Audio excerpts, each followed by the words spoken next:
Hello guys! Ito na yung part 2 na adventure ko sa Chengdu na papasok sa forest ng panda. Ayan guys, naghayang aking mga team.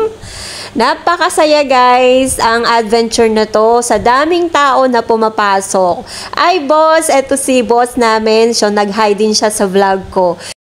Bali, ito yung entrance na bubungad sa'yo. Tapos magkahiwalay ang local at foreigner na linya. So, doon ako dinala sa foreigner na line dahil ipapakita namin yung passport at syempre yung visa namin. So, ayan guys, papasok na lahat. Nakakatuwa guys, hinintay pa talaga ako bago sila pumasok.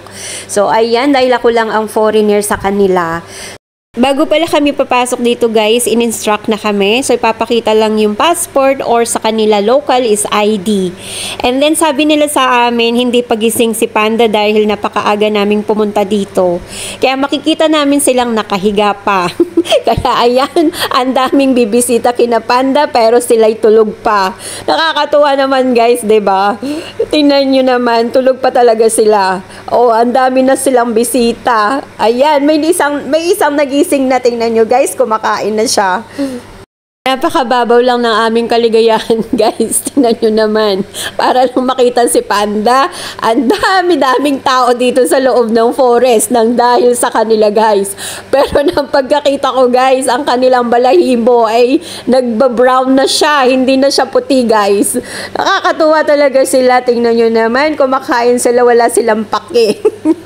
Alam nyo ba guys, kapag pumunta ka dito sa Chengdu, China, ang pinakauna nilang pupuntahan at pinaka-famous na lugar ay ang pagbisita kay Panda. Sobrang na-amaze ako guys dito sa forest nila dahil napakalawak, tapos panda lang ang makikita.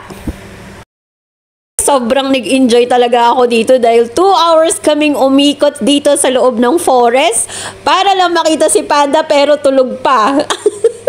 Ayan. At finally guys, after 2 hours, eto na yung papalabas. Madadaanan namin ng souvenir shop ng mga iba't ibang item na gawa sa Panda.